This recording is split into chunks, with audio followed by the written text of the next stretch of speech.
اور دوسری طرف سے پاکستان کی طرف سے سفارتی حوالے سے بھی پیش رفت ہو رہی ہے، اور جس طرح سے آج نوجیت سدھو جو ہیں وہ آئے اور ان کی جو پریس کانفرنس اور وغیرہ وغیرہ جو ساری چیزیں سامنے آ رہی ہیں، تو آپ کیا سمجھتے ہیں کہ مسئلہ کشمیر کے حوالے سے پاکستان ہمیشہ آواز تو اٹھاتا رہا ہے، لیکن بھارت پھر بھی نہیں سمجھ رہا کہ پاکستان ان کے لیے کیا کچھ کر رہا ہے اور بھارت وہی روایتی ظلم و جبر جاری رکھے ہوئے؟ دیکھیے، یہ جو سکھ یاتریوں کے لیے اور ریلیجس ٹورزم کے لیے راستہ کھولنے کی بات ہے، یہ بہت بڑا اقدام ہے جو حکومت پاکستان کی طرف سے کیا گیا ہے۔ بدقسمتی یہ ہے کہ ہندوستان جو ہے وہ کئی باتیں ایسی ان کے یہاں سے ہوتی ہیں جن کا تعلق داخلی سیاست کو مطمئن کرنے کے لیے ہوتا ہے، اور کئی باتیں اس انداز سے ہوتی ہیں کہ ان کا تعلق عالمی برادری کو مطمئن کرنے سے ہوتا ہے۔ مقبوضہ کشمیر میں ابھی جو ہبا کو پیلٹ کے کرنے لگے ہیں، اس بچی کی عمر 18 مہینے ہے۔ اس سے چند ہفتے پہلے جو بچی مظلوم جو ان کا نشانہ بنی تھی آصفہ، وہ 8 سال کی بچی تھی، لیکن ابھی تازہ جو بچی ان کی زد میں آئی ہے وہ 18 سال کی بچی ہے۔ یہ جو مقبوضہ کشمیر کے مظالم ہیں وہ ہر کوشش کو سبوتاج کرنے کے لیے ہندوستان کی فوج کی طرف سے اور انتہا پسند تحریری درجے کیے جاتے ہیں، جو کسی نہ کسی مرحلے پر سیاسی سطح پر اگر کوئی عمل کام کر رہا ہو تو دیکھ کی طرف باتیں چل رہی ہوں تو مقبوضہ کشمیر میں غیر میں اضافہ ہو جاتا ہے۔ اور خاص طور پر نریندر مودی کے ہندوستان کے وزیر اعظم بننے کے بعد انہوں نے کسی مثبت بات کا مثبت جواب نہیں دیا، کسی اچھی بات کا اچھا جواب نہیں دیا، کسی خیر سگالی کے جذبے کا خیر سگالی سے جواب نہیں دیا۔ اس میں انتخابات قریب آ رہے ہیں، اتحاد میں پوری طرح ہارتے ہوئے دکھتے ہیں، تو وہ ہندوستان کے انتہا پسند طبقے کو راضی رکھنے کے لیے براہ راست پاکستان کا ہاتھ ڈالنا میں مشکل دکھائی دیتا ہے، اس کی سزا بھی وہ پاکستان کو دیتے ہیں۔ اور جو دوسرے موضوع پر جو رازداری منصوبہ ہے، اس سے جو ان کو کبھی کبھی دباؤ محسوس ہوتا ہے، حالانکہ وہ بے جا خرچہ ہے لیکن دباؤ محسوس ہوتا ہے، اس کا انتظام بھی وہ دیہاتی کشمیریوں سے لیتے ہیں۔ تو یہ جو کشمیر کی صورتحال ہے یہ بہت خطرناک حد تک خراب ہوتی جا رہی ہے، لیکن میں سمجھتا ہوں کہ پاکستان کی حکومت نے ساری بات کے باوجود یہ جو کرتارپور کے راستے کا رازداری کا سلسلہ کیا ہے، یہ نظام ہے، بڑا قابل تحسین اقدام ہے، اور اس سے معاملات کو سلجھانے میں ہندوستان کی جو سنجیدہ فکر طبقہ ہے ان کو ان کے لیے ایک اچھا کام چلا گیا ہے کہ پاکستان تمام تر مشکلات کے باوجود 2 4 10 قدم پیچھے ہٹنے کے بجائے 2 سے بڑھ رہا ہے اور پاک بھارت مذاکرات کا کر رہا ہے، اس لیے کہ ہمارے تمام مسائل کا حل مذاکرات میں ہیں۔ سردار صاحب بالکل آپ نے ٹھیک فرمایا، لیکن ایک اور بات جو سامنے آئی ہے، وزیر اعظم کی طرف سے اور پاکستان کے دفتر خارجہ کی طرف سے ایک بیان سامنے آیا ہے کہ جو سارک کانفرنس ہونے جا رہی ہے اس میں مودی کو دعوت دی گئی ہے کہ وہ بھی شامل ہوں گے۔ 2016 میں دیکھا تھا کہ جب کانفرنس پاکستان میں ہونی تھی تو انڈیا نے انکار کر دیا تھا پاکستان میں آنے سے اور سارک کانفرنس میں شرکت سے۔ تو اس میں ایک طرف سے پاکستان تو آگے بڑھ رہا ہے، لیکن پاکستان کو دوسری طرف سے آپ یہ بھی دیکھیں کہ چینی قونصل خانے پر بھی حملہ ہوا اور اس کی کڑیاں بھی جو ہیں وہ بھارتی ایجنسیوں سے اور جو ایسے جو عناصر ہیں ان سے ملی ہیں جن کو سپورٹ براہ راست انڈیا سے یا دیگر ممالک سے ملتی رہی۔ تو پاکستان ایک طرف سے بہت اچھی کوششیں کر رہا ہے، دوسری طرف سے بھارت نہیں کر رہا، تو عالمی دنیا کے سامنے بھارت کے چہرے کو تو بے نقاب کرنا چاہیے۔ دیکھیے، میں سمجھتا ہوں کہ ہندوستان کا چہرہ تیزی کے ساتھ بے نقاب ہو رہا ہے۔ آپ دیکھیے جو امریکی صدر کو یوم جمہوریہ پر دعوت دی گئی اور آخری وقت انہوں نے انکار کر دیا، تو ظاہر ہے کہ دعوت پہلی بار نہیں دی گئی ہوگی، ساری تیاری کر کے دعوت اس وقت دی جاتی ہے جب ایک رسمی بات رہ جاتی ہے اور انہیں ہاں کرنی ہوتی ہے۔ لیکن ایسے حالات اقوام متحدہ کے انسانی حقوق کمیشن کی رپورٹ آ گئی، ہاؤس آف کامن کی all parties parliamentary group on Kashmir کی رپورٹ آ گئی، تو دنیا میں باقی جو ہیومن رائٹس کے ادارے ان کی رپورٹ سامنے آ گئی، اس سے اندازہ ہوا کہ بالکل ساری بات طے ہونے کے باوجود امریکی صدر پر آخری وقت میں اتنا اندرون سے اخلاقی اور باہر سے اخلاقی اور شرطی ان کا بات تھی تو انہوں نے یوم جمہوریہ میں جانے سے انکار کیا۔ تو اس سے بھی زیادہ کوششیں تیز کرنے کی ضرورت ہے۔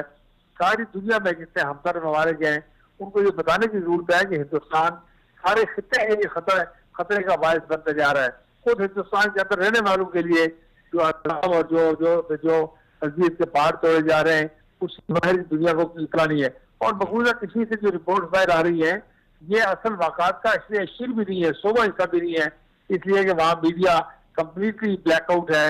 اور انٹرنیٹ کی فیسلٹی نہیں ہے, سوشل میڈیا نہیں ہے, آفیشیل میڈیا نہیں ہے, پرنٹ میڈیا نہیں ہے, جنہیں حکومت کریک ڈاؤن ہو رہے ہیں. تو ہندوستان کو اپنی جو پے در پہ غلطیاں ہیں یہ بھی بذات خود ہندوستان کے اندر بھی ایکسپوز کر رہی ہیں, ریجن کے اندر بھی ایکسپوز کر رہی ہیں, عالمی سطح پر بھی تیزی کے ساتھ ایکسپوز کر رہی ہے, اور دنیا یہ محسوس کر رہی ہے کہ ہندوستان کی بھیجا ہٹ گرمی جو ہے وہ ساری دنیا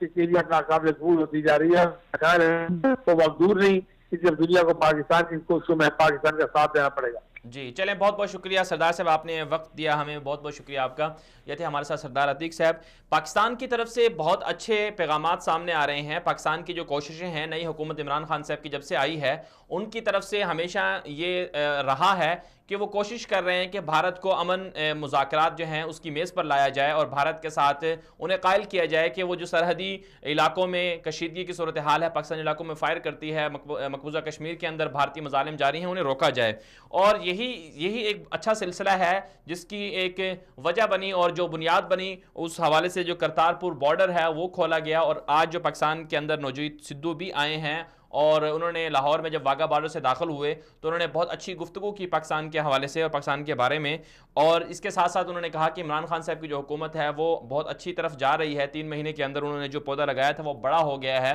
اور ساتھ ساتھ انہوں نے یہ بھی کہا کہ جب ان سے یہ پوچھا گیا کہ آپ کا میڈیا جو ہے, بھارتی میڈیا, وہ بلیک آؤٹ کرتا ہے اور آپ پر تنقید کرتا ہے, اور اسی طرح جب آپ پاکستان کا دورہ کرتے ہیں تو آپ کو الزامات لگائے جاتے ہیں, تو انہوں نے اس بات کا بالکل ثبوت دیا اور کہا کہ واقعی ایسا ہو رہا ہے. لیکن سوال پھر یہی ہوتا ہے کہ پاکستان تو ایک طرف سے بہت اچھا سلوک کر رہا ہے, اور دنیا نے بھی یہ دیکھ لیا ہے کہ بھارت کے ساتھ جو تعلقات کے حوالے سے ہمیشہ پاکستان کا کردار جو ہے وہ مثبت رہا ہے. لیکن دوسری طرف سے بھارت جو ہے وہ بالکل اس کے مخالف کام کرتا ہے, سرگرمیاں کرتا ہے. پاکستان کے چینی قونصل خانے پر حملہ ہو گیا, مقبوضہ کشمیر میں جو کارروائیاں ہیں,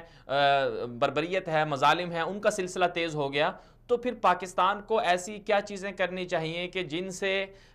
سے بھارت کو, اگر بھارت نہیں مانتا, ظاہر سی بات ہے جب ایک انسان یا ایک دشمن آپ کا نہیں مان رہا, آپ کی باتیں نہیں مان رہا, تو پھر آپ دوسرے ذرائع بھی استعمال کریں گے, دوسرے طریقے بھی استعمال کریں گے. تو پھر پاکستان دوسرے وسائل یا دوسرے طریقے کیوں نہیں استعمال کرتا؟ تو یہ بھی ایک بڑا سوال ہے. اس حوالے سے بھی غور و فکر کرنا چاہیے جو پاکستان کے عوام ہیں اور پاکستان کے جو حکمران ہیں ان کو بھی, اور اسی طرح جو پاکستان کے ادارے ہیں ان کو بھی غور کرنا چاہیے کہ آخر ایسی کیا وجہ ہے کہ پاکستان کی طرف سے تو بہت اچھے اقدامات کیے جا رہے ہیں, پاکستان کی طرف سے تو تعلقات اچھے کرنے کی باتیں کی جا رہی ہیں, لیکن دوسری طرف سے جو ہے کوئی مثبت جواب نہیں مل رہا. تو یہ اس حوالے سے پاکستان کے اداروں کو, پاکستان کے جو